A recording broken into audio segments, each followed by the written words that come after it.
And we're going to start off with a review of house styles. I've noticed over the years of teaching home inspection that people get really mixed up on the different house styles that exists. So I want to make sure that you're all on the same page as far as house style goes. And that is one of the questions on your report.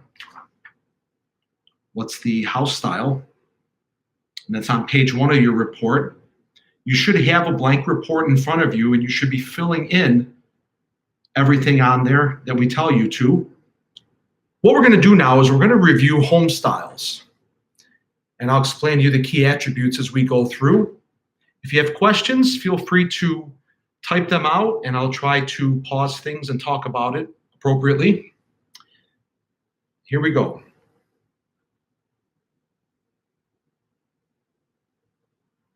So the first home style that we look at is a ranch. This here is a bi-level or a raised ranch. There's often a, now when the garage is set up like that, that's called a built-in garage. That's built in. And part of that first floor is part of the square, is not part of the square footage. Here we have a split level. These are split level homes that you're seeing right now. Again, that's a built-in garage because there's living space above it. Here we have a 2-story home. You could also mark it as a colonial. This one is a cape style home. Now this half timbering makes this a Tudor style home. This is a Tudor style home.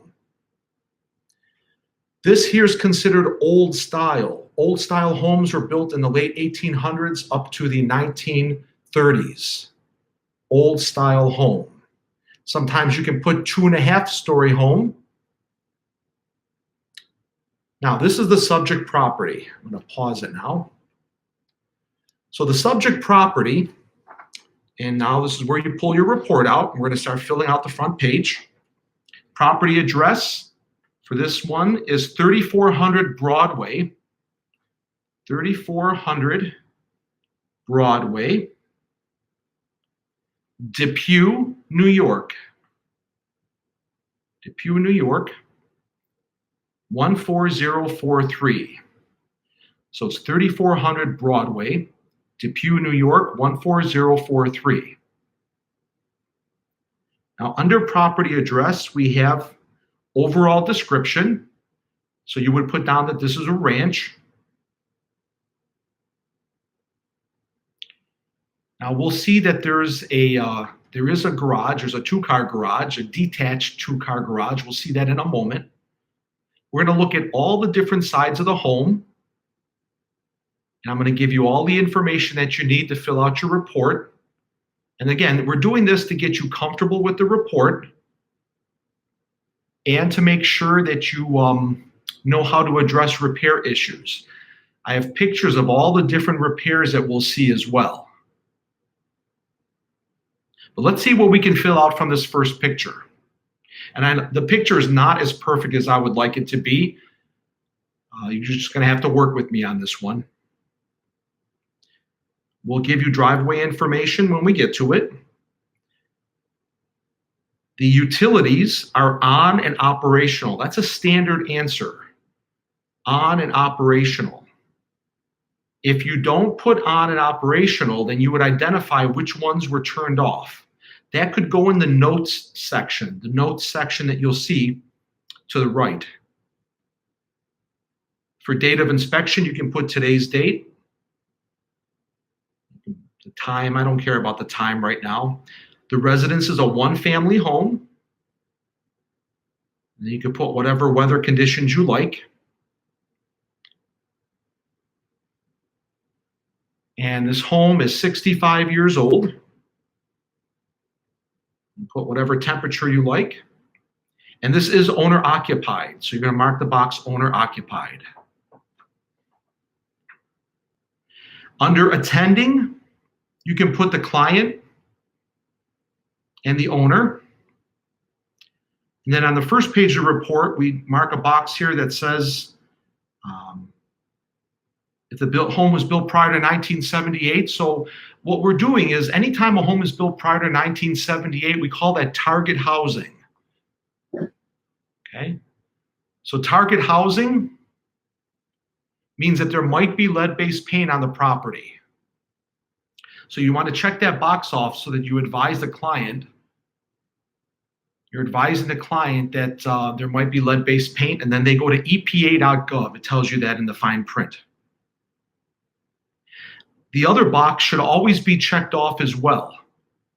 The box where we address that addendums will follow and that they should definitely make sure to read the addendums. You want to make sure you check that box too. So if the home was built after 1978, you would not check that box. Okay? And that should fill out, that should be your whole front of your, the whole front page of your report. Page 1 is complete. Next, we have the exterior inspection. So the first question is, what is the exterior wall covering? So this is wood. This is all wood. So you mark the box that says wood. And then visible conditions noted. So what that question means, when we look at visible conditions noted, what we're saying is, what is the condition of the majority of that component that we're rating? If more than 70% of it is satisfactory, then you're going to put satisfactory. I'm going to tell you what to put if there's an issue otherwise. So just kind of trust me at this moment, okay? All right, so question number 1, we got that one answered. Number 2, flashing and trim. The flashing and trim on this property is also wood, but also mark aluminum, because there is some aluminum flashing observed. You can mark that satisfactory. For exterior doors, please mark off wood. And then we talk about question number 4, attached decks. So it turns out that this house has a front porch and it has a rear deck. So mark off that there's a porch. Mark off that there's an attached deck. You can put satisfactory. I'll explain more in a little bit. Number 5, the Eave, Soffits, and Fascia. Put satisfactory for that. Number 6, the vegetation, grading, surface drainage, retaining walls, etc. Now there's no retaining walls at this property. So you're going to mark that box, no retaining walls, under the item description category where the question is. But the vegetation and everything else, it's all normal. We also take the topography, the way the land lays around the property as well as the swale. We take all of that into consideration. And then we're going to mark that box satisfactory now. Walkways, patios, driveways. So there are going to be some driveway issues at this property, but for now, because at least 70% of it or more is satisfactory, you're going to mark satisfactory. It turns out that if there's a few items wrong with the property, you're still going to mark the box satisfactory, because there's a lot more to the component than just saying if there's an issue. Let's say there's an issue with the driveway. Well, this question covers a lot more than a driveway. So for you to knock this property by saying poor or unsafe, then you neglect to answer the rest of the question about the rest of the component.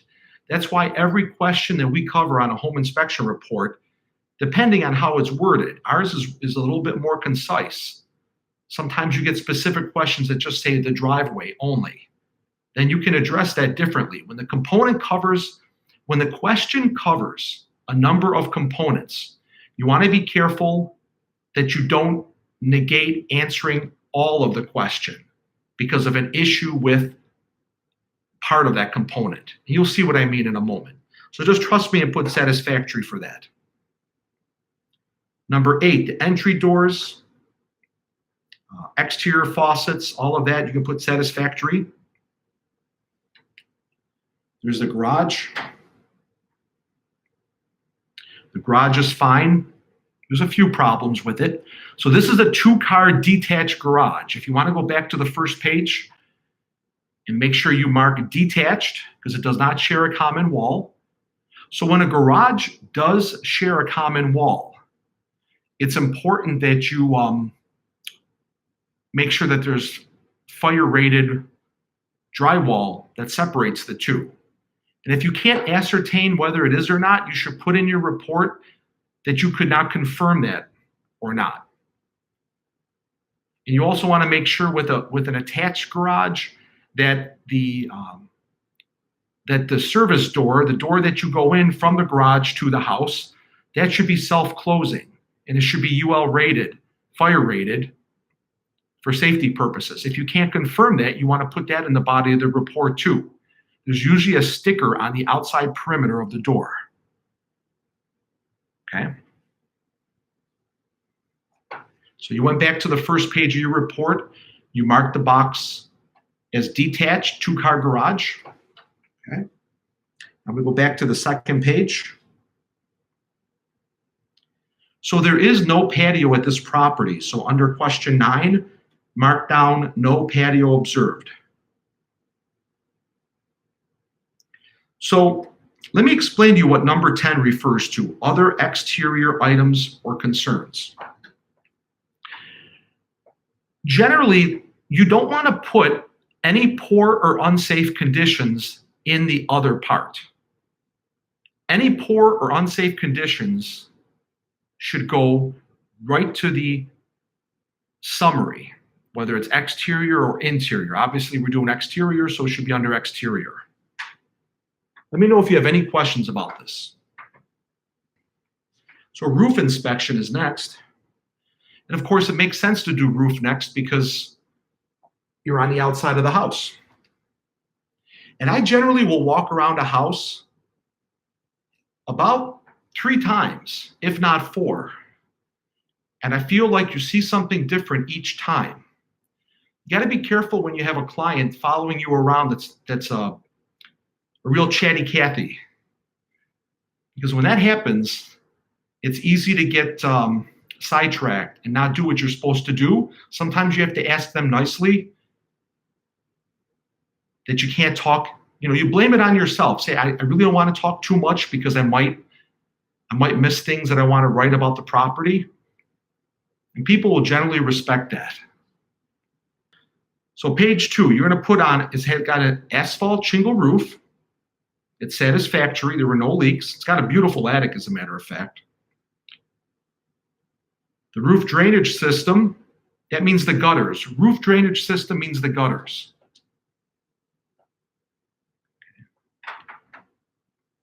Flashings utilized. So you don't always see the flashings, but if they're doing the job, then you say satisfactory. Number 4, skylights, chimneys, and other roof penetrations. And you mark that as satisfactory as well.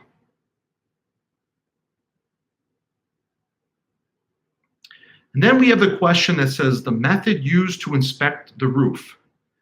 If you don't check off all 3 boxes, that means you did not do a complete roof inspection. So visual from the ground is pretty easy, especially on a ranch-style home. You should always have binoculars, so that's something you want to invest in. It lets you zoom in closer to the apex of the roof. In other words, where the ridge pole is. And then from the attic, you always want to make sure that you inspect from the attic. If you remember from Module 2, we covered that's when you have a complete roof inspection.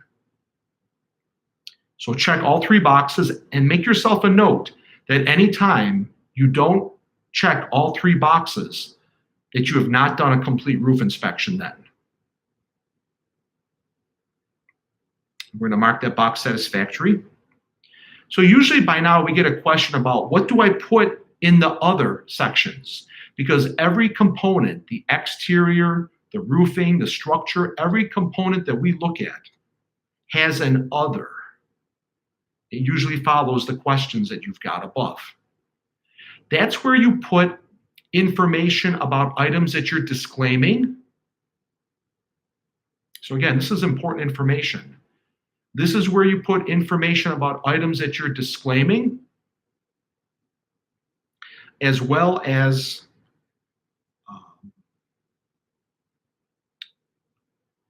explanations about things. And again, it has nothing to do with repair items.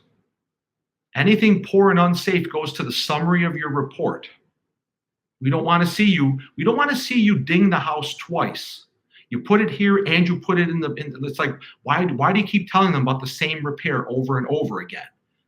That's a good way for realtors to not be happy with you. Also, when you recommend monitoring, recommending monitoring of an item also stays in the body of the report. This is considered the body of the report. So now we're going to look at the structural inspection. I want to let you know that with the structural inspection, you have an interior and exterior component. In other words, you're going to look all around the perimeter of the property. You're going to look at the foundation. You want to look really close for cracks, any kind of compromise, any ponding of water. Any ponding of water at the foundation causes what we call hydrostatic pressure. And hydrostatic pressure is the way we get cracks in concrete walls. So on your report under structural inspection, you should mark down for this property poured concrete. That's what this has. Number 2, the foundation for substantial cracks. Actually, there were no substantial cracks at this property. Number 3, foundation for any evidence of bowing, compromise, and there was nothing. This was a nice, clean property in terms of the foundation. They did have a water problem at one time, and I'm going to show you how to write that up because you'll probably run into that again. Number 4, determine the type of foundation present at the subject. So you're going to mark down full basement for this. A typical question we get is, what makes a full basement a full basement? If 70% or more of the first floor square footage has basement underneath, then it's considered a full basement. Anything less than that is considered a partial basement. Even if it's 10 by 10, it's still a partial basement. When you give an approximate difference, if you say it's a 60% basement, then is the other 40% a crawl space or is it a slab? You would have to identify that for the property that you're actually doing. But again, this property is a full basement. Number 5, the floor, wall, ceiling structures. So again, what we're doing here is look at the top of this page. It says the home inspector shall inspect. And at the bottom, in other words, it's telling you each of the things to inspect. This is when I was referencing before. This is ASHI standards. Home inspector shall inspect the structural components, including the foundation and framing. The home inspector shall inspect, number 5, the floor, wall, ceiling structures, if applicable. So everything on this page should be satisfactory.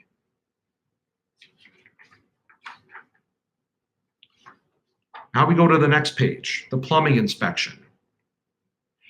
Number 1, the interior water supply and distribution system, including all fixtures and faucets. So then we answer. Now don't forget to answer the little questions that are in between. This is one of the most common mistakes that people make. The visible supply pipes. This property was copper and galvanized. The water source. Municipal means that it's public utilities, not a private septic or well. Another question that people tend to forget is the location of the main shutoff valve. Putting basement is not enough because if there's an emergency, you want your client to know where to go in the basement, especially if it's a big basement. If it's a 10 by 10 basement, you probably don't have to worry about being specific. So this property, you want to say Front corner near sump pump. Front corner near sump pump. Everything on this page will be satisfactory, by the way. Number 2, the water heating equipment. This property is gas, so you check off gas. Number 3, the drain, waste, and vent systems, including all fixtures. So visible water pipes, you're going to mark off copper and galvanized here. And then the next question people get wrong quite a bit. Galvanized steel within 6 inches of grade.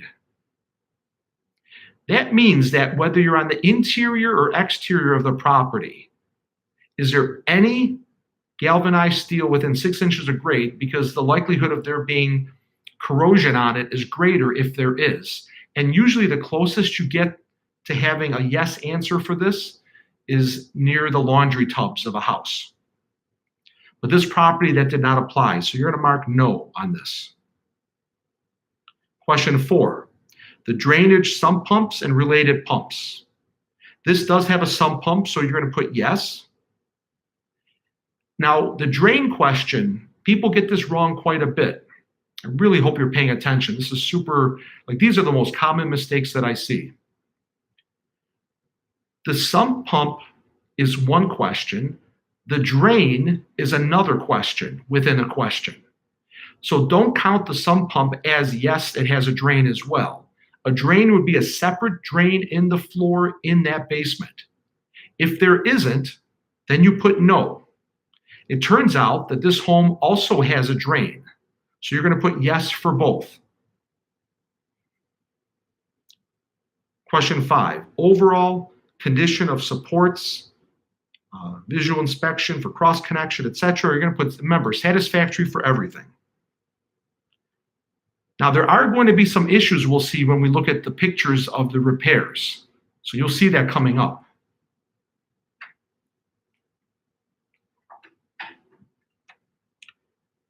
Next question. Comment on the make, approximate age, and capacity of the hot water tank and any cross connection concerns. Okay, so this is a General Electric brand. So we write General Electric in the brand. It's 12 years old. And it's a 40-gallon tank. Now, all this information comes off the data plate. It does have a TPR valve. And it has an extension pipe that comes within 6 to 12 inches of the ground. So that's a good thing. So we put the word present in there, and then we check the box next to it that says appears intact. Question next to it there says any cross connection concerns, and we're going to say no. And then it says if the water heater is propane fueled, any concerns? We're going to say not applicable. It's not propane, it's natural gas here. Next question, is there a dishwasher? And if so, has the inspector checked for cross connections? All right, there is no dishwasher here, so you're going to say no. So this question specifically asks about a dishwasher. If you put no, I would like to see you don't say something satisfactory that's not there. That's another common mistake that people make. Don't say something that's not there as satisfactory. In the comment box that follows the question, just put NA, not applicable. And then the last question on this page, the home inspector looks at all traps, types of traps observed. This home had all P traps, so check the box for P traps, and you're going to mark satisfactory. Okay. Next page. Now, let me explain a little bit about plumbing. The plumbing inspection covers everything that you see in the basement of the home. So it's all the distribution plumbing in the home that supplies the fresh water, the waste distribution system in the home. That's also covered as part of the plumbing question. The bathroom plumbing is covered under bathroom. The kitchen plumbing is covered under kitchen. Okay? Don't double dip. Make sure you follow that so that your report makes sense. Okay, next question is electrical. Electrical page we're on now. Home inspector shall inspect number 1, the service drop. So now this is an exterior item. You're going to see that there is an issue with the service drop here. But we're still going to mark it as satisfactory, and I'll explain why when we get to it. Now, the first question is exterior electrical condition, service lateral. If you remember from Module 2, the service drop terminates at the drip loop, but service lateral means it's underground. Underground services are service lateral. This is not underground, so you're not going to check the box in question 1. Number 2, service entrance conductors, cables, raceways, etc. Mark the box overhead, and the grounding location for this property was water pipe. That's at the in the basement. You see that at the water pipe is what you want to mark off as a grounding location. And you'll see that when you look at the main water shutoff, and there is a grounding rod. So you check both boxes on this one. But if you don't see it connected to a grounding rod or where it appears to go into the ground for the grounding rod, don't mark the box. I never want you to mark a box for something that you can't see. Question number 3. This home has copper wiring, so check that box. It has circuit breakers. You want to say no to fuses. You want to say no to knob and tube.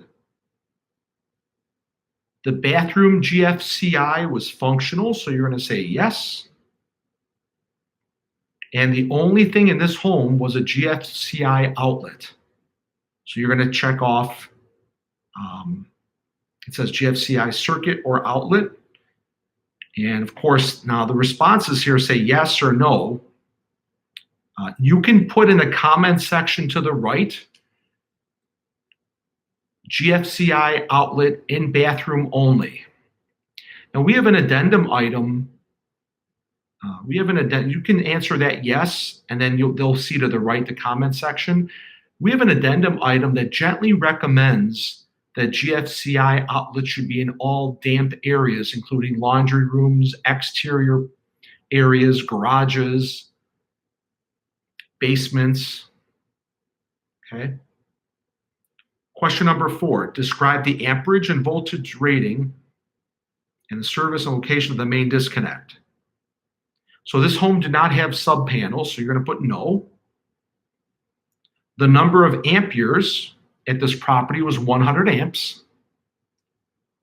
And of course, you know how to figure that out. Usually the top breaker will identify how many amps are there, but you also want to look at the incoming service entrance, and the thickness of the wire will usually give you a pretty good clue of how many amps.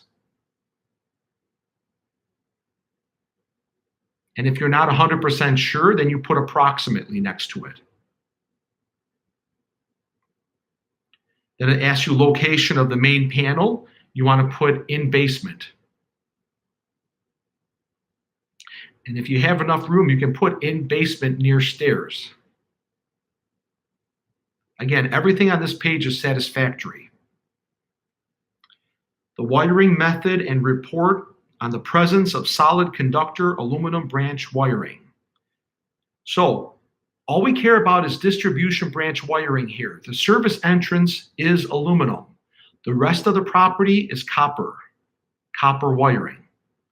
So any aluminum branch wiring, you're going to answer no. Any exposed wiring, you're going to answer yes. You'll see, I'll show you pictures of that in a moment. If it says, if yes, where, put C summary or SS.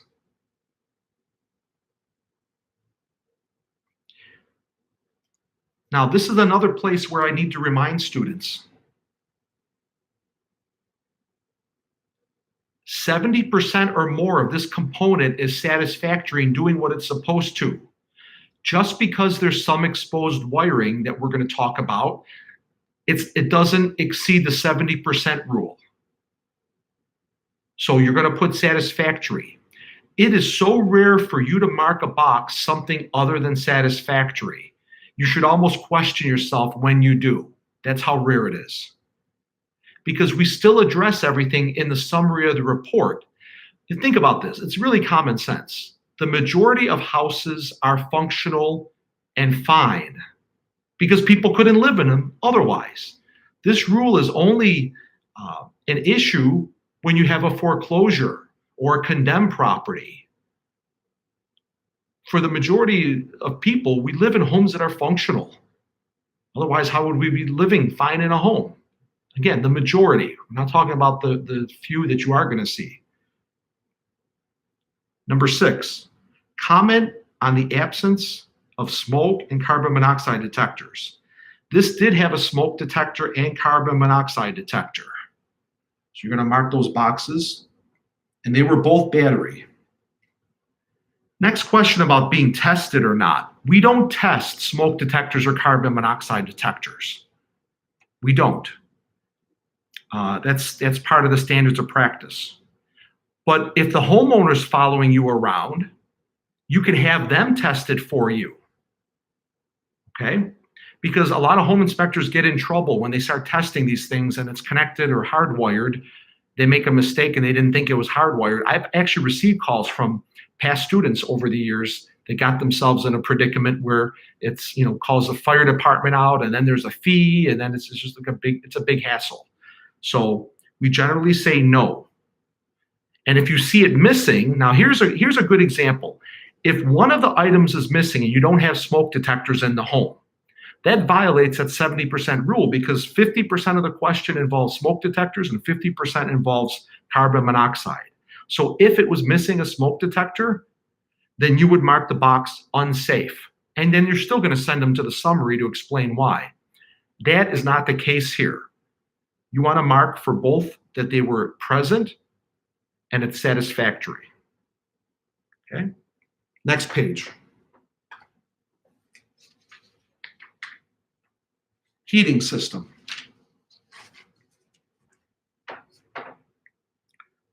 Heating system. The install heating equipment. So this home has forced hot air. So FHA is forced hot air. Let me explain what the other ones mean. GHA stands for gravity hot air furnace. HWBB stands for hot water baseboard. Electric baseboard is the 4th. Radiator is the 5th.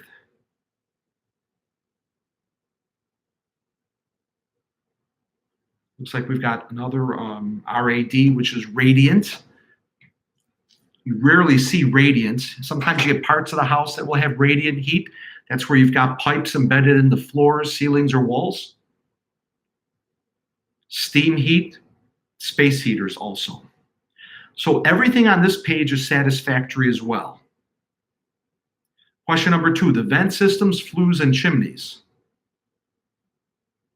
Do horizontal sections of vent connectors have a slight uphill slope? They did at this property, so you mark it yes. Any evidence of rust on exhaust flues? No.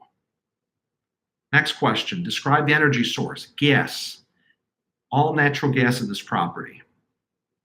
Number 4, describe the heating method by its distinguishing source.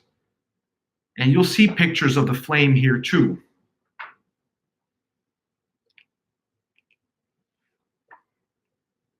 So color of flame at burner, it is blue. This property was blue.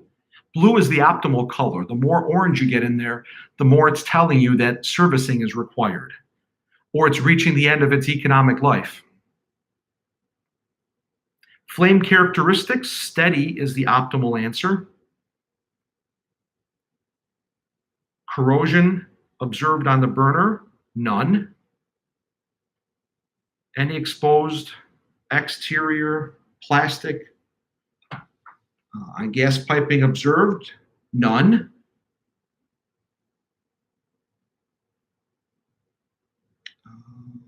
Next question. Is gas piping appropriately supported? And this was fine at this property. Number 6, any evidence of drip legs? They were satisfactory and they were present. Next question, number 7, evidence or location of oil storage tanks. There were none observed at this property. So there's a little box in the corner of that question, the bottom right corner of that question area, that says NA will apply. Next question. If hot water boiling system is in place, well, it isn't, because we know it's a forced hot air system. So you're going to check off the box that says not applicable. Make sure now, if you went down the list and you marked everything satisfactory, but you didn't read the questions, which that I may have led you astray on that. I'm sorry to tell you that. Make sure you just put a line through there.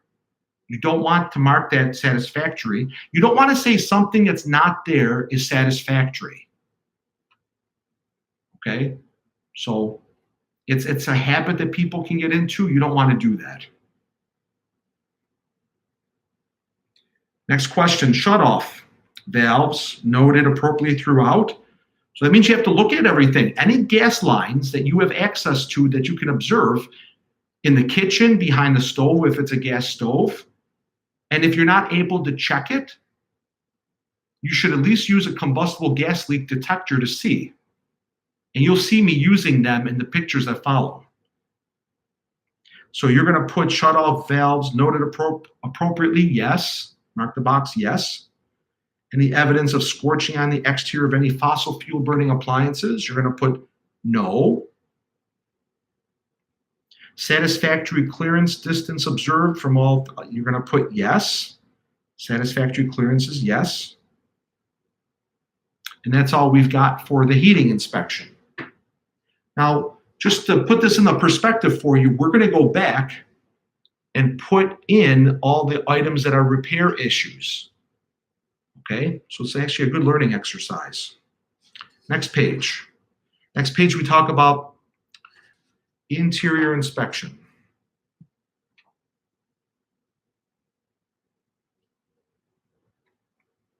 Question number 1. The home inspector shall inspect.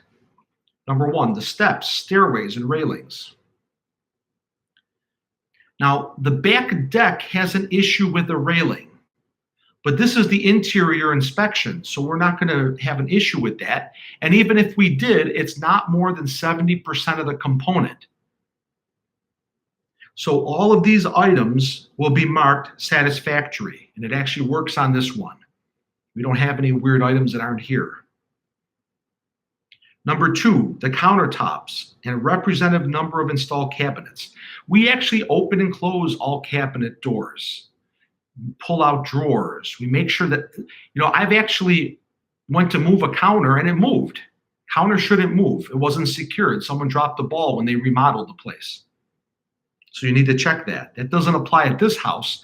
It's just something that comes to mind. Representative number of doors and windows. Yes, you should. I always say open and close every single window and door you can get at, because the one that you don't open and close is the one that they're going to try to open and close. It's not going to work. Number 4, garages. Okay, so number 4, garage doors, garage door openers, reversing mechanisms, etc. One thing about our reporting system is that there's a garage question on the exterior and there's a garage question on the interior. The garage question on the exterior part of your report is talking about the foundation, the roof of the garage, the walls of the garage, the lack of gutters if it's an issue at the garage. All the rest is the inside stuff. Okay?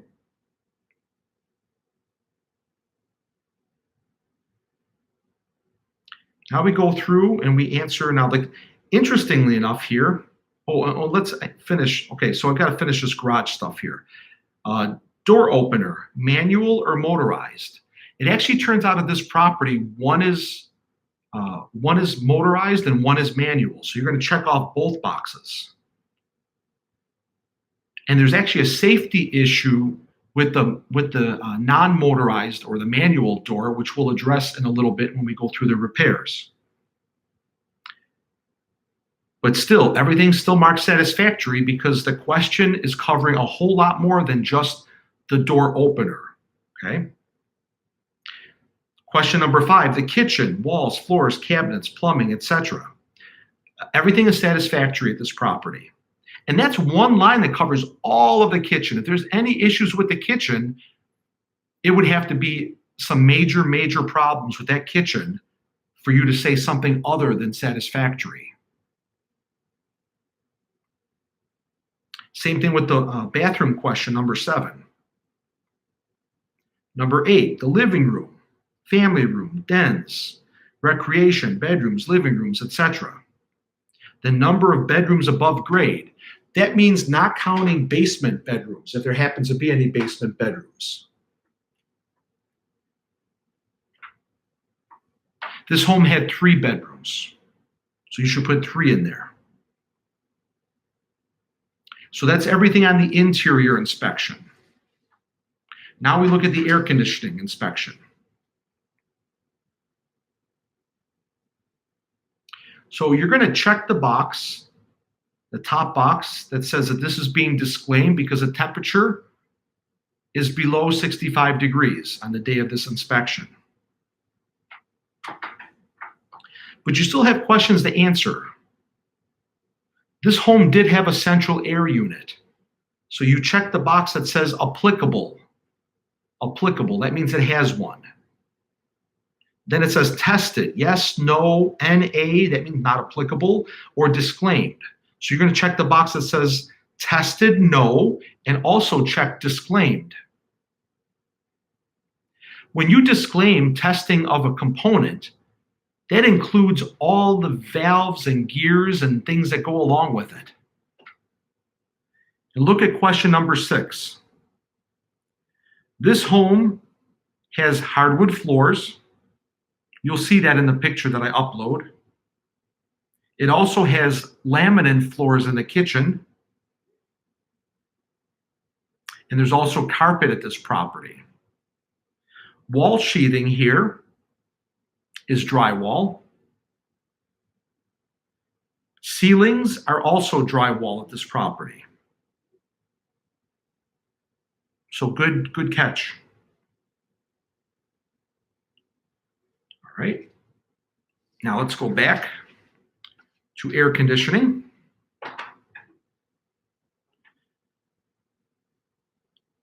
So we put tested no under question number 1, tested no, and disclaimed.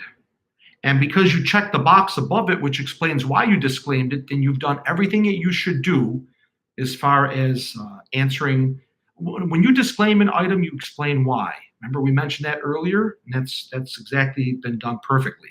Now, the question number 2, the cooling method by its distinguishing characteristics. And then it asks you, what's the condition of the refrigerant lines, the condition of the thermostat, what's the condition of the condensate drains? When you disclaim a component, you don't do parts of the inspection. Like if you disclaimed inspection of the furnace because it's being replaced, then you don't do any part of it. Every part of it's disclaimed, and that applies here. So we're disclaiming this because of the temperature. We don't check to see the condition of the refrigerant lines, et cetera, the thermostat, et cetera. But if you did inspect it, typical answers would be condition, average. Condition of thermostat, average. Condition of refrigerant lines or condensate drain, average. Those would be typical answers when you run across it. Next, we've got the cooling unit and adequacy. So since we disclaimed it, we don't answer these as satis. There should be nothing marked satisfactory on this page. Nothing.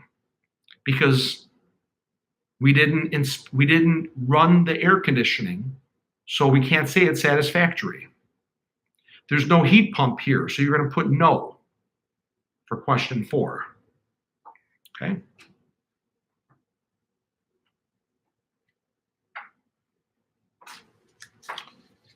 Next. Insulation, ventilation, inspection. A lot of people make mistakes in this section because they say things that they can't see are satisfactory. We don't want to do that. Question number 1, the insulation, vapor retarders in unfinished areas. It turns out that you usually get to see a little bit, you know, that foil that you see on the insulation in a basement or in an attic. Okay, that counts as a vapor retarder. So you're going to say satisfactory. Because again, it's only in the areas that you've observed it. You're not commenting on the areas you didn't observe it. Question number 2, the ventilation of attics and foundation areas as well as mechanical ventilation systems. Attic vents noted, yes, for this house. So you're going to put satisfactory for all the questions on this page. The bathroom vent, ventilation, foundation vents, dryer vents. It's all fine. Describe the visible vapor retarders, if any. This property had foil and some paper. That's everything on this page. The next page we have fireplace and solid fuel burning appliances. This home did not have a fireplace. So you check the box that says none.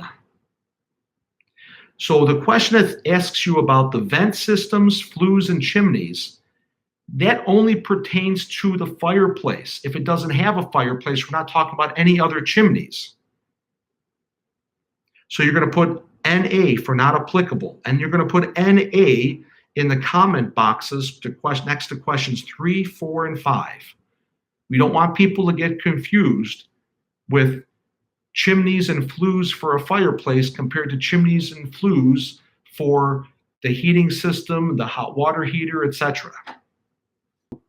The first picture we see here is a picture of the siding that goes directly next to the grade.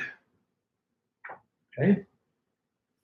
We always look to see that there's 6 to 12 inches of a gap between the distance of the grade and the siding. And when that doesn't take place, the chance for a rot jumps exponentially. So that's violated here, and it's rot. There's rot that's observed right at the bottom. So now what you want to do is go to your report under exterior and tell me what question covers exterior.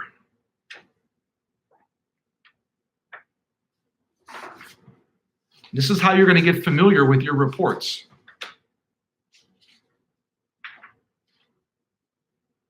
Question number 1 covers the exterior siding. So now what you do is you go to question number 1 on page 2, because that's where your specific detailed questions appear. And in box number 1, you're going to put see summary. And then we're going to go to the exterior summary of your report. And you're going to put in, so you put in the comment box, see summary.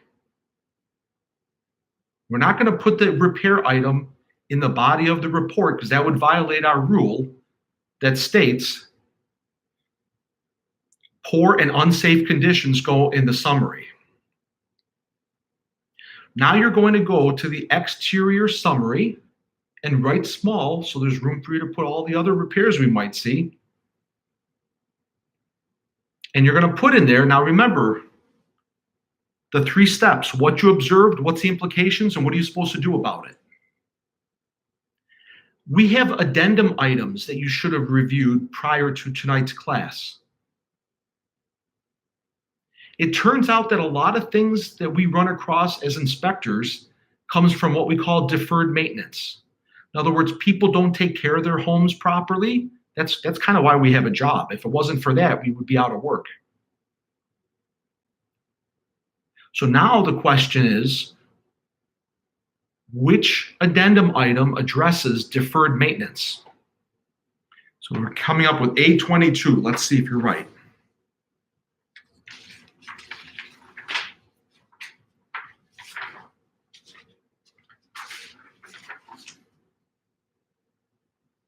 Yeah, perfect. And you notice how we made these items bold for you so it jumps out? So in your summary, you're going to put rear siding touching grade. Again, you're going to put rear siding, so it's on the back side of the house, rear siding touching grade. You always define the item first, and then you use the addendums. You don't do addendums first and then define the item. That's like backwards thinking. So rear siding touching grade. Then you put A22. And then when you look at A22, you see that it gives you the 3 steps. It gives you what you observed, what's the implications, and what are you supposed to do about it. It actually turns out that the standards of practice say that if the implication is so obvious, you don't even have to put it sometimes when it's so obvious. I hate for you to follow that rule to a T because you start getting lazy. You want to be real careful. You want to treat every inspection you do like that's the one you're going to get sued based on. Okay? So A22, it even includes our action item. I recommend further review by a qualified contractor. You're done. You've completely taken care of that first item we've seen. The next item you see is an extension cord on the outside of the house being used as permanent wiring. Tell me what you think, what category we should go back to in your report to address this. Hopefully you know, seeing this orange wire, you can't see everything obviously, but take my word for it, it's being used as permanent wiring. Yes, Nick, you are correct, it's under electrical. So now go to your electrical page. You know I never promised you a rose garden, right? Like, I know this isn't tons of fun right now, but this is the only way you're going to learn how to fill out your reports. And it doesn't matter what report, if you ditch our reporting system and get something different, you still have to deal with all of these things. Because if you're not dealing with everything with the 3-step process, what you observe, what's the implications, what you're supposed to do about it, and you don't do it, then I don't even want to know about future lawsuits for you. It won't be pretty. So let's go to electrical. And now, which question would you put this under? That's the next question. Yeah, that's kind of what I'm thinking. Other. It is not that common. I would say 10% of the time you'll see people doing silly things like this where they'll use an extension cord for like outside wiring that you know they leave it there year round. They don't just put it there temporary. Electrical cords, extension cords are only meant to be used temporary. So you don't see this a whole bunch, but I agree. I would put it under other. So now the question is, how are you going to write it up? What I would suggest is that you put, again, extension cord at rear side of property. See summary. Please don't forget the rule. We don't want to say everything in the body of the report and then put everything in the summary report. It's like hitting a bug with a sledgehammer. We don't need to do that. So now, but the thing you do want to do is you always want to send the reader of the report to the appropriate section. So as they're going through the report from page 1 through the end, they should know that, oh, wait, there's something about an extension cord in here. And then they go to the summary and then they see it. That's the proper, consistent way of writing a report. And by writing your report this way, you'll find that you make fewer mistakes. If you cut corners and you forget to send the reader from the body of the report to the summary, you'll tend to make more and more mistakes. Believe me, I've reviewed, it's got to be thousands. It's not even hundreds. And if I count the review appraisals I've done where I've had to review other appraisers' work for banks, it's tens of thousands that I've reviewed over the years. So please, always follow this protocol. It's a very good protocol. So now you go to the exterior summary.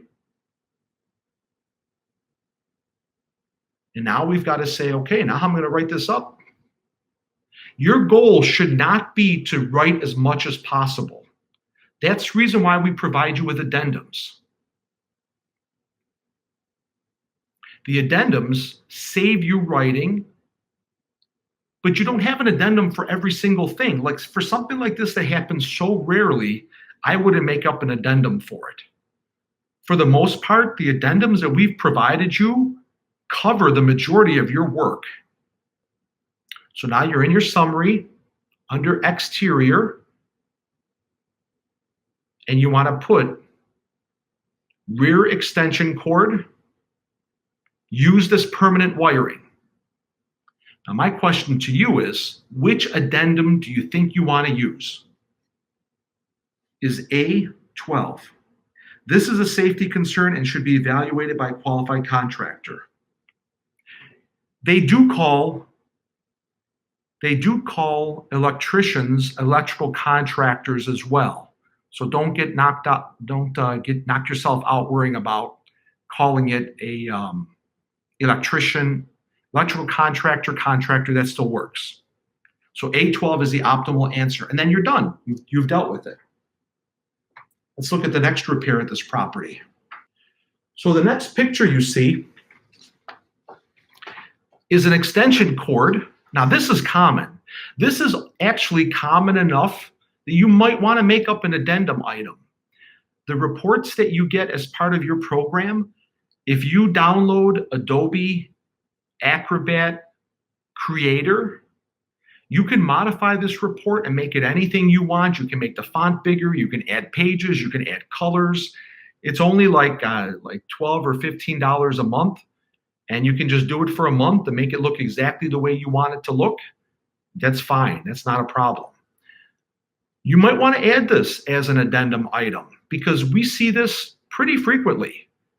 Extension cords, just like on the outside, they're not meant to be used as permanent wiring. And you're not supposed to do this. You're not supposed to have an extension cord used. I don't care how thick the extension cord is for your garage door motor. So what do you think you're going to do now? Well, we're on the inside of the garage, and we know we've got an interior and an exterior garage. So why don't we go to the interior page and tell me what number you're going to address this at. Hopefully you say number 4, question number 4.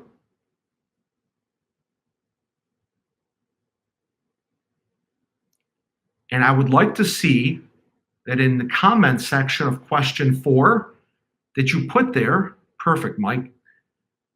What you want to do is put C summary, garage door motor.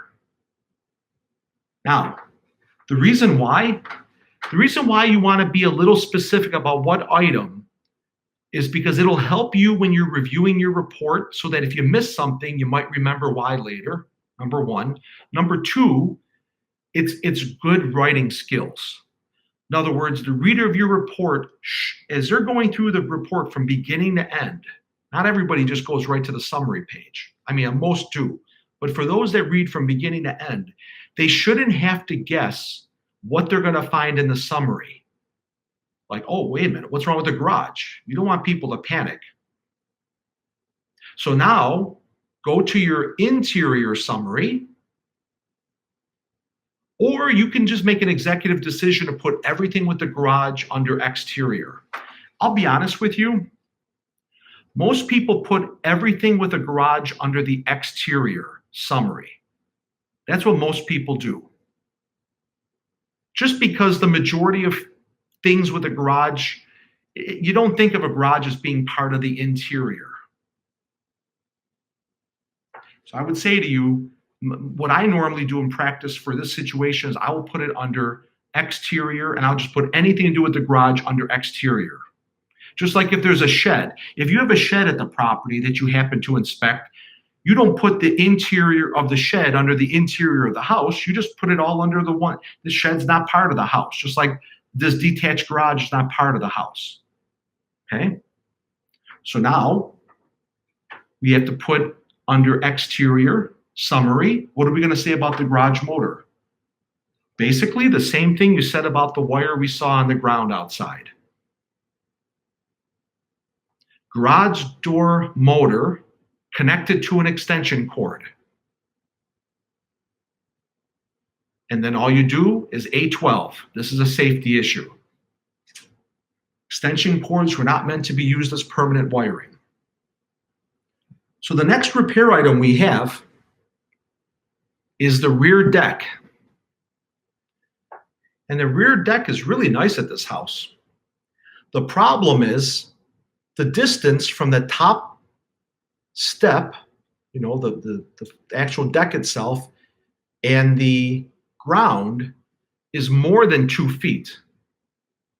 When it's more than 2 feet, a handrail is recommended for safety purposes. And it was literally only a couple inches off. Otherwise, if it was a couple inches shorter, it would have been fine. So now we have to say, how are we going to handle this repair? Where do you think you're going to go in your report to address this? It should be a real easy answer for this. Question 4 we have. Yes, that is correct. So in the comment section of question 4, what do you think you're going to put? So it's actually a deck. It's not a porch. And what you're going to put here is rear deck handrail, see summary. So now we know what's wrong, because there's so many things that could be wrong with the deck. There could be rotted step. There could be a rotted portion of the horizontal portion of the deck, the actual platform where we walk. There could be issues with the gaps in the guardrails around. Lots of things can be wrong with the deck. When you do an inspection and you have a deck, you want to grab onto the deck and see if it wiggles at all. You want to look carefully for any wood rot. Well, there's a lot of potential. Snow, you have to think about when we have a bad winter, snow sits on the flat portion of the deck for extended periods of time. And that's if they don't keep up with staining it or maintaining it, it's going to start to rot. And believe me, people usually let things rot. They don't jump on this stuff right away. A lot of people are very bad at maintenance, and they don't take care of something until it's already too late. So now what we're going to do is we put in our comment section, rear deck handrail, SS for C summary, and then we go to our exterior summary. And you should already have a gut feeling of what you want to put there. But now we're going to use 2 addendum items. Now this brings up a nice point that I want to take a moment and explain something to you. Anytime you have an issue which involves a condition that's not optimal and a safety issue, safety always trumps anything else. In other words, you never say something like, if there's a rotted step, you don't give it a whack for both being a rotted step and for being a safety issue. You always pick the safety issue over the rotted step. So I'm really happy that you said that. The 2 items that you want to pick is number 1, it's going to be the A12 for safety. But the other thing you want to put because it really is a big deal for lenders, is the one that addresses this might be a bank. This might be a bank appraisal issue. And tell me if you know which addendum that is from having read this in advance. Bank appraisers always looking for handrails. That's a real common thing. And the way that we, I say we because, I still do bank appraisals, is it's FHA is very big on FHA is very big on safety. They like if there's a handrail missing, it's the end of the world. Yes, 32 is correct. Good job, Jason. Yes, Mike, that is correct. So how you're going to write it up in your exterior summary, you're going to put rear deck handrail. You're going to put A12, comma, A32. Done. You're done. That's all you need. You're all done with that repair item. What you're looking at here is a real common scenario that we run across in home inspection, where the home's drainage system, that's the gutters we're talking about, discharges too close to the foundation. It's a real bad scenario. The likelihood of being in the basement and looking in that back corner of that house and seeing having high moisture readings is pretty great. We want to have that water discharge as close to 2 feet or more away from that house. When you can't get it to discharge, and I mean like a splash block is a step in the right direction here, it's an issue. So now the question is, how are you going to write this up? First of all, we go to the page of the report that deals with gutters. Where do you think that is? In the comments section, question 2 under the roof inspection is C summary. You don't have a very big box to write. If you wanted to be more specific and say which gutter you had an issue with, then you could put in the comment box of question number 2, you could put C number 6 below in the other box, and then in the other box, you could use that as extra space to define what you don't have room to type in the box above. But for the most part, this is a relatively common problem, okay? So now we send them to the summary for the exterior. What are you going to pick for your addendum items? Which is A12A.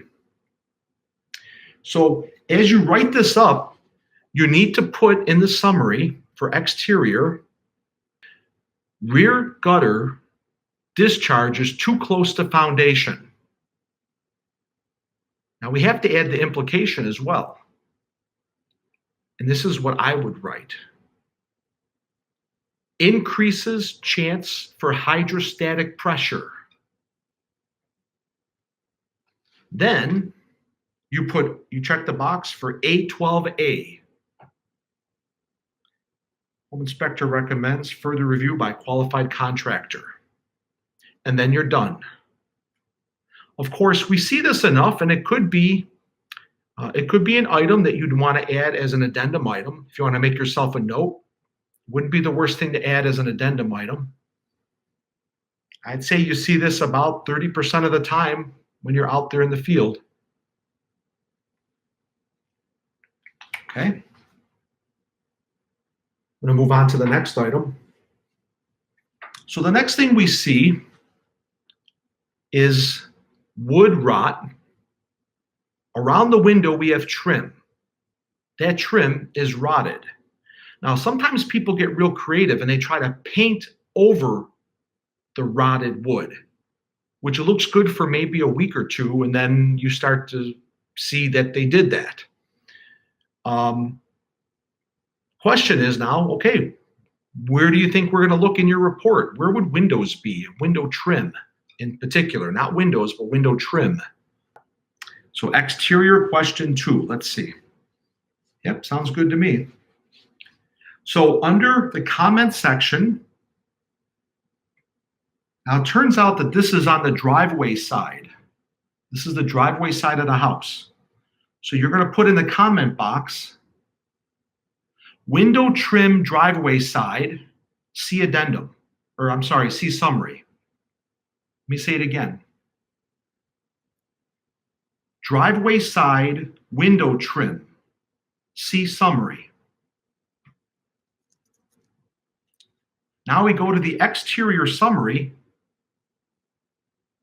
And how are we going to write this up?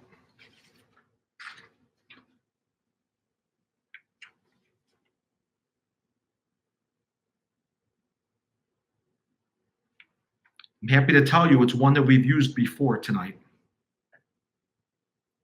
822. Wood rot is almost always. Anytime you see wood rot, it's almost always going to be an 822. Okay? So in your summary, you're going to put driveway side, window trim, 822, and you're done. And if you take pictures like I do, that will save you getting calls from clients and their contractors who will say, well, where's this window? Which window? I mean, it's not a huge house that we're talking about here, but when they do get bigger, then you've got more to, then it's harder to find things. So it's always nice to take pictures and explain in the pictures the issues and use your addendum codes. But the addendum codes are meant to save you writing, and you'll get used to them. As time goes on, you'll get used to them. Okay, let's go on to the next repair. Okay, so the next repair we have, a real common one that you're going to see, is a cracked driveway. It's so significantly cracked that we're not just talking about like a little tiny crack. We're talking about a major trip hazard, which is a major safety issue. So where do we look for the driveway? So good job, Mike. It is number 7 on the exterior page.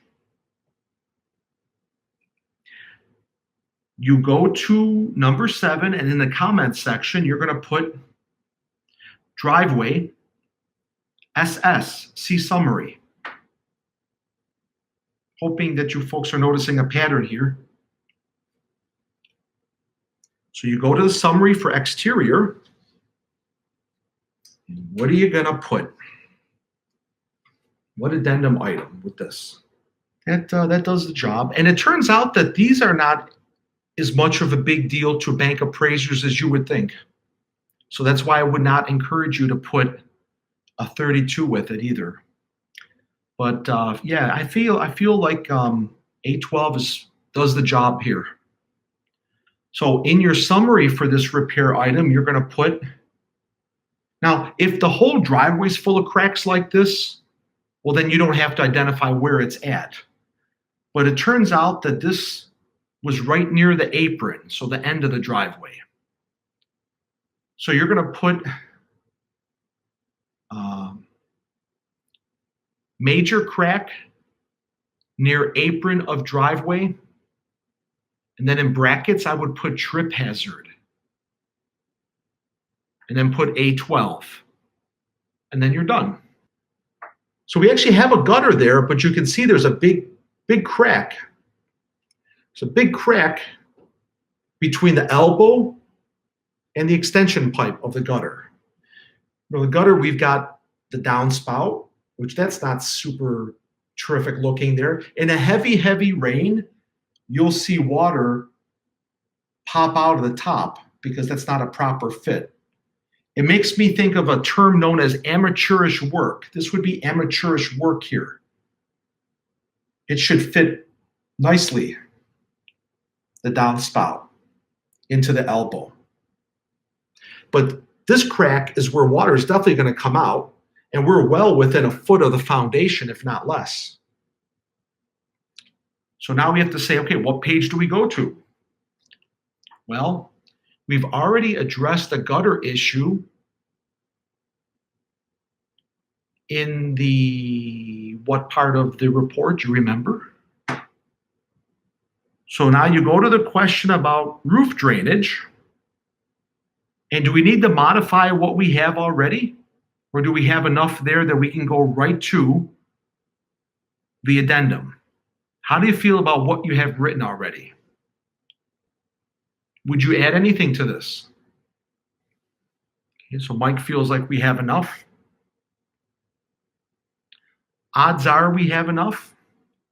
So go back to your exterior summary.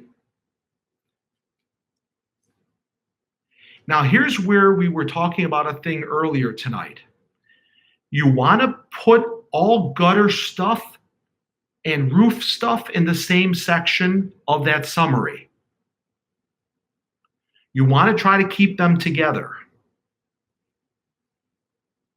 So the location of this is actually the front entrance of the house. This is the gutter near the front entrance of the house. So I would add in that general section of where you already discussed the gutter. Now, you got to try to pick your wording carefully with this so that you don't have to write out a long story. So I would put in my report, I would put gutter near front entrance appears inadequate. Of course, you're going to include a picture of it. And I would put on there A12A for the review by a qualified contractor. Now, for practical purposes, because I want to get a little bit more out of this than just writing the report, I would definitely check the front corner of the basement where the area matches up to see when you use your moisture meter and you put it on the wall to see if you have a higher reading as a result of this. 95, statistics show that 95% of water problems with a basement can be corrected as a result of proper guttering. Fix the gutters at a house and make sure that you have splash blocks that takes the water away from the foundation. That fixes most of your problems. The problem is if it's gone on for too many years, the damage is done. This is called exposed wiring. When you have junction boxes and they don't use the proper electrical nuts to attach a Romex into a junction box, you can't have an opening like that, because if there's any sparks that ever occur inside, they can fly out through these cracks and start a fire. So we always write up junction boxes where they don't have the proper connection nuts there for the Romex. We write that up as a safety issue. This is in the basement. So tell me how you would write this up. What page would we go to? So this is in the basement of the home. Be curious to see if you answer properly. Yes, that's correct. Electrical. Now we're going to look at your electrical. Is it electrical 3 or 5? Let's see. So exposed wiring, we said yes earlier when we went through the report. And we said if yes, where, and then we said see summary. So it turns out we don't need to do anything more in the body of the report because we did this in anticipation of knowing that there was exposed wiring. So what you want to do now is go to your interior summary. So go to your interior summary. It'll be a new one that we haven't used yet. Yes, that is correct, Nick. Nick is correct. A10. So you're going to put, now here's the thing, let me tell you a thing about exposed wiring. Usually if you've got one, you've got more. If the basement is full of exposed wiring, then you just say numerous places in the basement with exposed wiring, and then you would put A10 and be done. But if it's a junction box in the basement, if it's a receptacle cover missing in the attic, list the 2 or 3 places and the items that you saw. Because remember, they use your report. They use your report in order to fix things, okay? So Jason, I was just kind of answering that question. Essentially, if there's only a 2 or 3 places, then be specific. Otherwise, if it's all over, it's in the attic, 3 places in the attic, and 4 places in the basement, and 2 places, that you just note the rooms if it's multiple places within the room. So since this is in the basement, you're going to put open junction box, because sometimes, a lot of times, you'll see the whole cover missing. The whole cover will be missing on a junction box. It's like they made the connections and they didn't ever put the cover back on.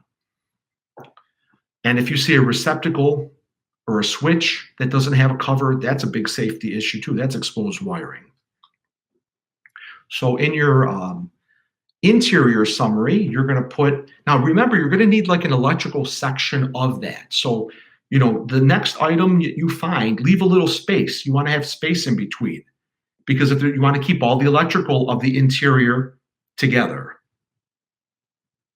You want to keep the plumbing of the interior together. You don't want to find a little plumbing, then a little electrical, then a little, you know, like peeling paint. No, keep it all together. The items that are the same components, okay? So you're going to put basement, exposed wiring, junction box, something like that. And then make sure to use A10 and then you're done, okay? Let's look at the next item. So the next item that we see is something different now. Galvanic action. And there's a couple places in the basement of this home that we see galvanic action. Tell me where in the body of your report we would address galvanic action. Yes, question 1 is correct, Paul. Question 1, and both places in the basement of the home, there's galvanic action. So you want to put in there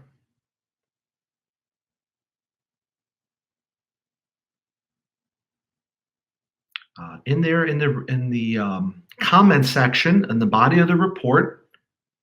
I see a couple people putting 5. Let me look at 5 and see. Oh, no. Definitely not 5. Definitely not 5. Question 1 is where I would put it. And I would actually just put, because you don't have a very big box there, I would just put see summary.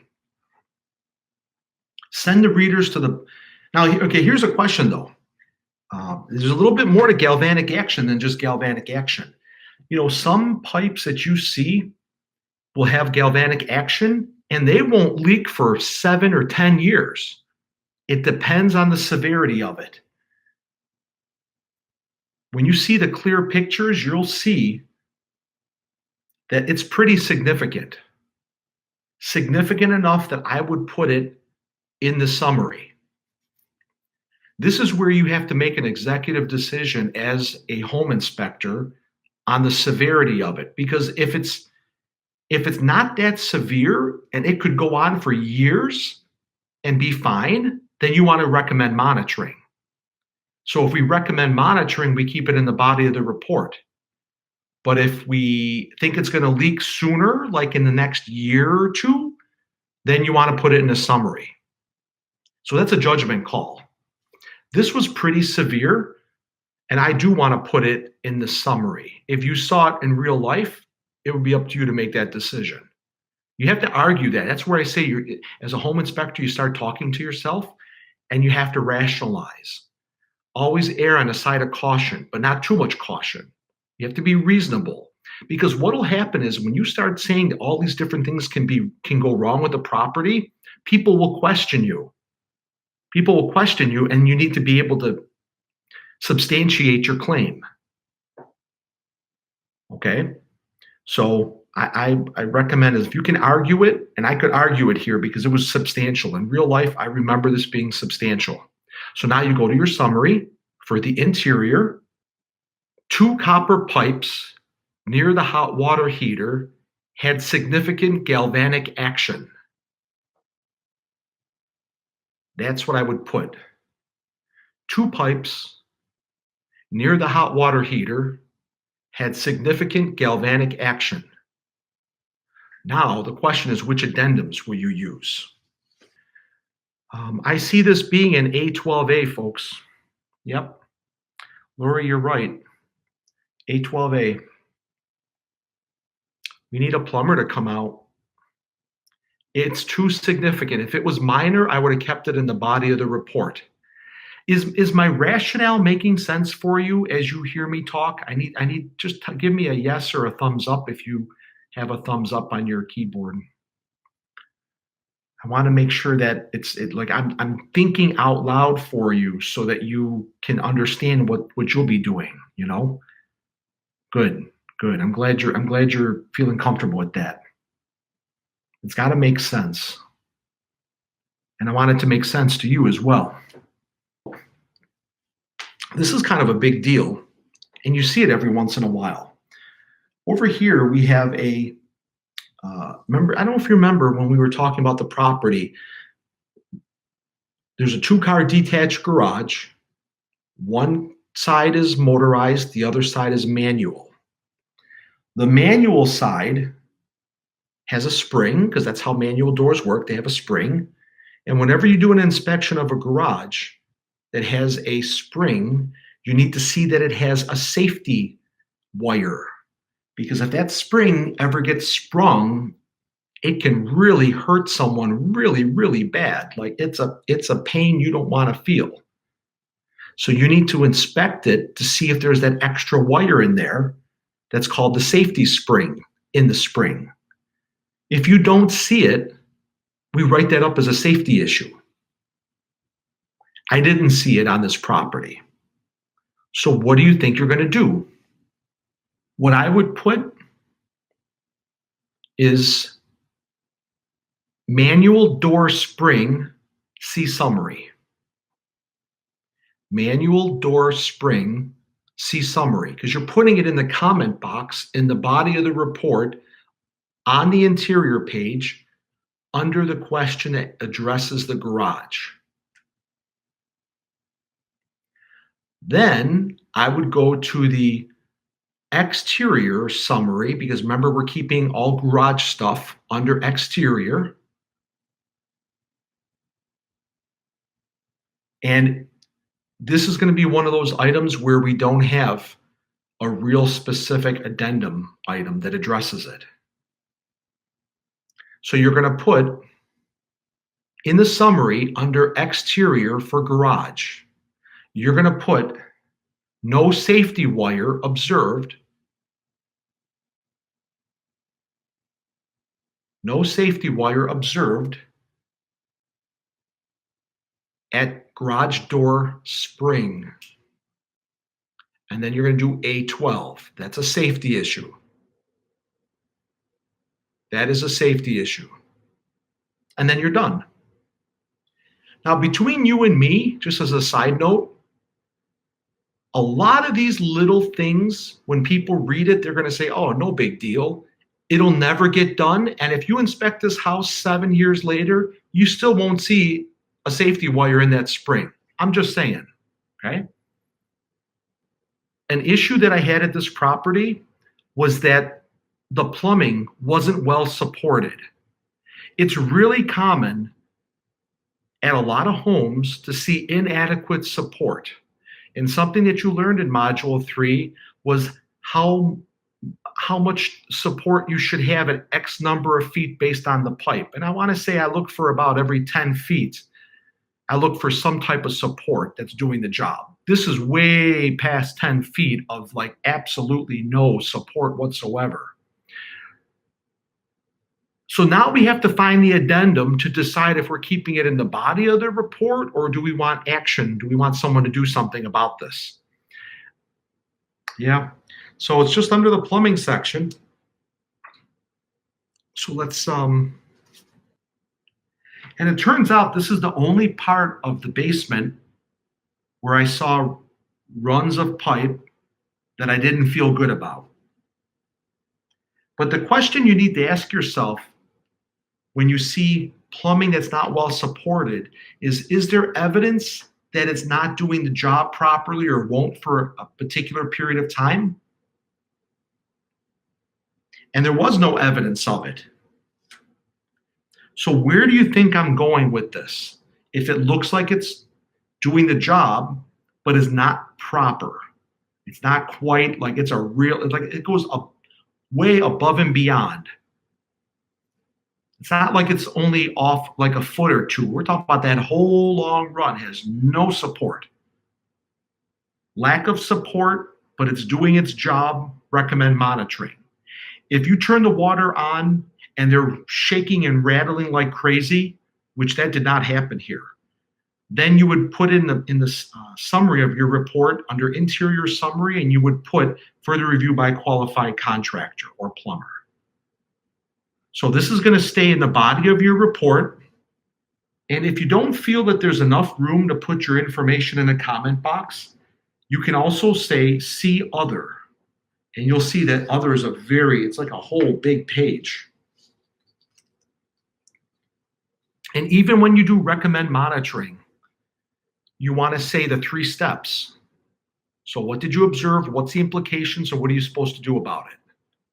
Home inspector observed a significant portion of pipe in the basement, a significant portion of supply piping in the basement was not well supported. Recommend monitoring, RM, and then you're done. And we keep it in the body of the report because it looks like it's doing its job. Again, if it was rattling and shaking like crazy every time you ran the water, then I would put it in the summary for sure. Hopefully that makes sense. I'm going to move on to the next item. Oh, this is real common. It's a sump pump that has no cover. So a sump pump with no cover, which is so common. It's so common. And actually using retrofit covers like a piece of wood, like a little thin piece of wood, that's not good either. You need a cover. You need a proper cover on a sump pump. So we have an addendum item for that. There's never a question about whether it stays in the body of the report or not. So we have to first go to the body of the report to send them to the summary. What question is it under plumbing? Yes, that is correct, Paul. That is right. Number 4. Now, sometimes our home inspector students, they want to change the question because the question isn't just asking you about sump pump covers. Matter of fact, it doesn't even say anything about sump pump covers. They want to just say unsafe, even though we marked it satisfactory. You have to remember that the sump pump cover isn't the main component of a sump pump.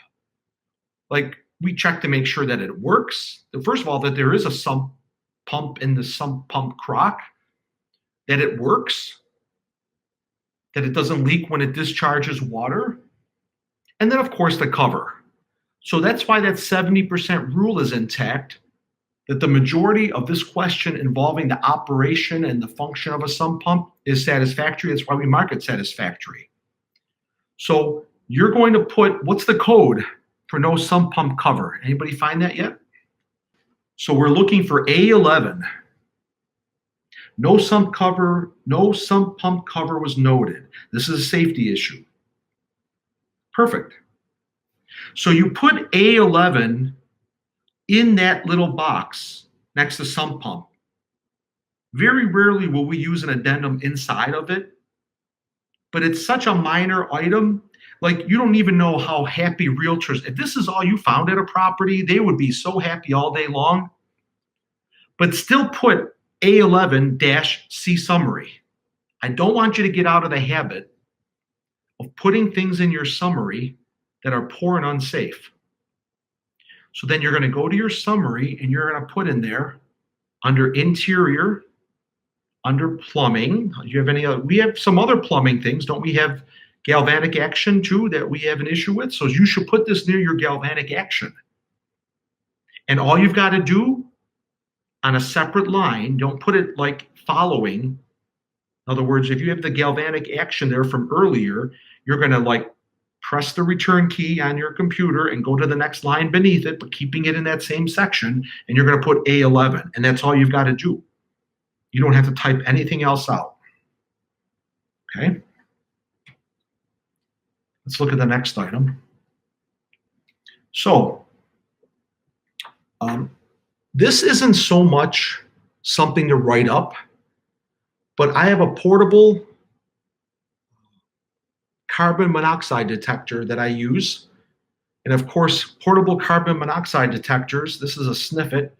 They have all different brands out there. They let you know when you have the incomplete combustion of any kind of fossil fuel. That's what causes carbon monoxide, the incomplete combustion.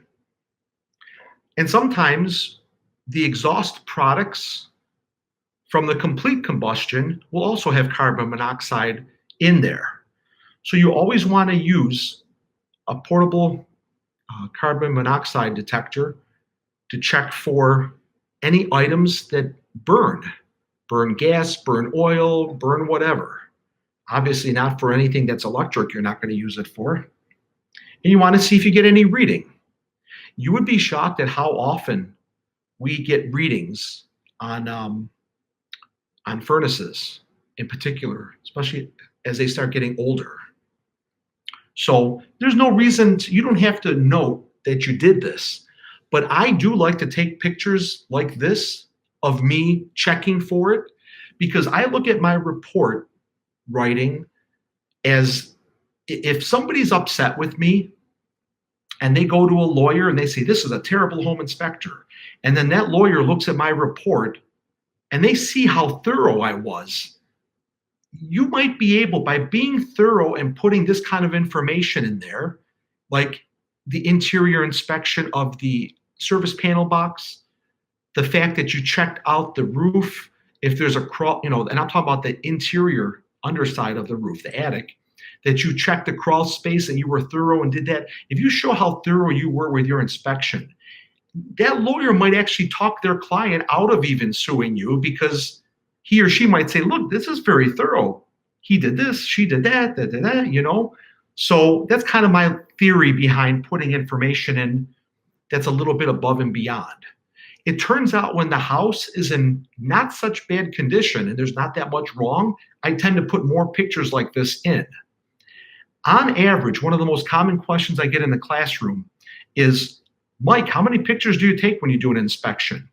It's really weird. My number has not changed in years. 140 pictures is what I average. Literally, I take 140 pictures per house.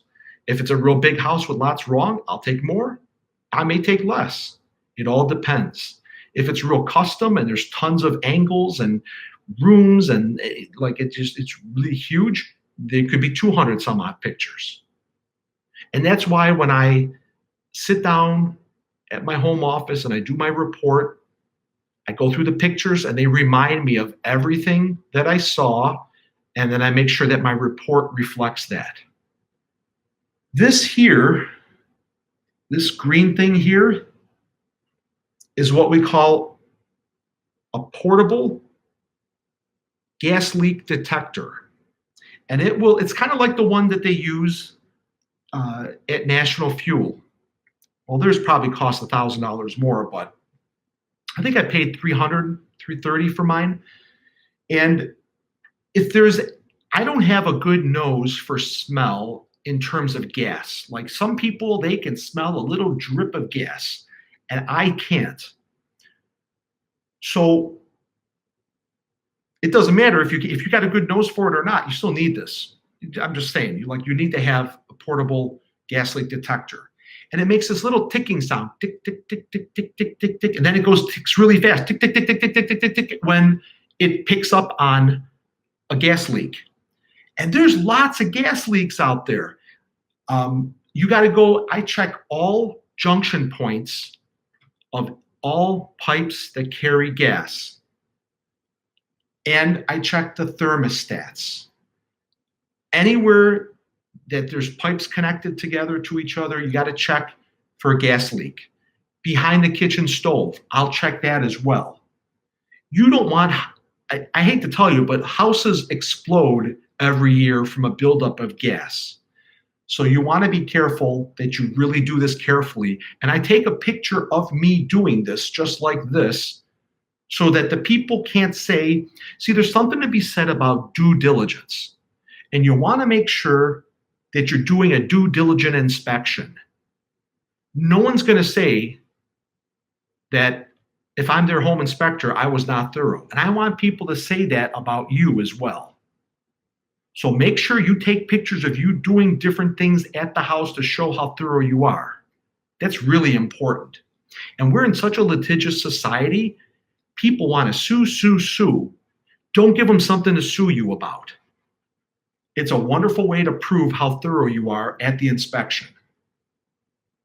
Let me continue.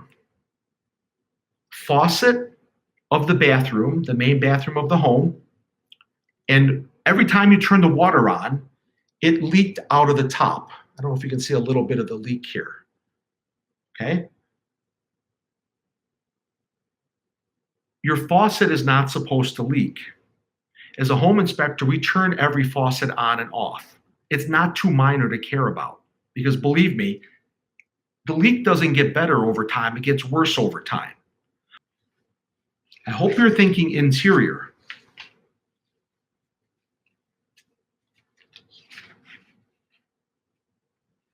Because if this was in the kitchen, then you would answer it under the kitchen. But this was in the bathroom. Remember I said the bathroom?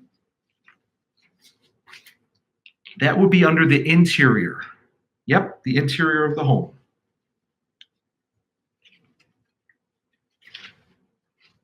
So now you go to interior. You definitely want to go to interior 7, the bathroom wall, ceiling, floor, tub, shower, plumbing. See, it says plumbing right there. So now the question is, what do you put in the comment section? What do you think you put in the comment section? See summary. Yeah, you know, I would say that's fine. There's nothing wrong with that because you don't have a ton of room. I would not put recommend monitoring though. I know, again, anytime you have a leak, faucets aren't supposed to leak. Like they're not, they're just not. Like a little drip, if your roof is leaking a little bit, are you gonna say recommend monitoring for that? No. So you put see summary under question number 7, under interior, and we're talking about the bathroom, which is where this faucet is. And now we go to the interior summary. Now the question is, what are you going to put? Don't knock yourself out. You know, don't knock yourself out. It's not, we're not going to make a big production out of it. Bathroom sink faucet. Okay. Bathroom sink faucet leaks every time faucet is turned on. A12A, and you're done. You want them to have a contractor or a plumber check it out, and you're done. Okay? And it only leaks when it's turned on, as a matter of fact. That's a moisture meter. And I forget the brand right now, but the moisture meter is a, I don't use the one that's got the, like it has to poke holes in things. I use the one with, they call it with pins. I use a pinless one. And that was about $350. The real good quality ones, they go deeper. Like they have this magnetic, they send a little magnetics. They use like a magnet that sends waves about, you know, like the more expensive it is, the deeper it goes. Like it can go 2-3 inches. Mine goes about 1.5 inches, up to, almost 2, but a little less than 2. The real cheap ones go 1/2 inch deep, which isn't very deep. But I always use that around the base of a toilet to make sure that there's not a leak. There's a lot of times if the toilet seal isn't put in properly or starts to become, sometimes large people tend to weigh a lot. That's probably not shocking to you, but and then when they sit on the toilet, I hate to be graphic, but when they sit on the toilet, they can kind of move it around. And if they move it around and they compromise the seal, then you can have a leak that can turn into a huge problem. So it's good to use a moisture meter in order to see if you have an issue in advance. And if you do get a high reading, but there's no evidence, and there's no evidence of water stains or dripping water from around the base of a toilet, then you recommend monitoring as a result of that. Okay? Another place that you use moisture meters would be in the areas where we saw compromised gutters. Remember, there were gutters that were less than optimal on the outside of this property. You want to use your moisture meter in the wall portions of the basement, on the interior wall of the basement, to see if you're getting particularly high readings in those areas relative to the rest, because this will let you know if there's something going on behind the wall. Okay? It'll let you know if something's going on behind the wall even before you see evidence of it. So this is your best friend. This is definitely something you want to put on your list for Santa next year, because this will save your life. Okay? And the other place that I like to use this is if you have a finished basement. Now, if you have a finished basement, we have an addendum item, A3, that you should be familiar with. And the good thing about A3 is that it tells your client that the walls of your basement and maybe the floors of the basement and maybe the ceilings of the basement are finished, and as a result, you can't inspect those areas. But that doesn't mean that I won't use my moisture meter in order to try to find things that could be happening behind the wall to bring to their attention. Because remember, we're doing a due diligent inspection. We want to do a due diligent inspection so that the client knows that we tried our best, even though we disclaim it by using A3 in your report. That's really important. Okay. Another thing I want to bring to your attention is using A2. A2 is an addendum item that's really important to use when you go into a garage and it's jam-packed full of everything that they're moving, like they have all their boxes stored in there because they're ready to move and they wanted the house to look nice for the realtor who's showing the property. If you have a room that you can't see the floors, the walls, all the ceiling or whatever, you need to do A2 to let the client know that you're not taking responsibility for areas that are blocked. Okay? So I want to make sure that you're familiar with that.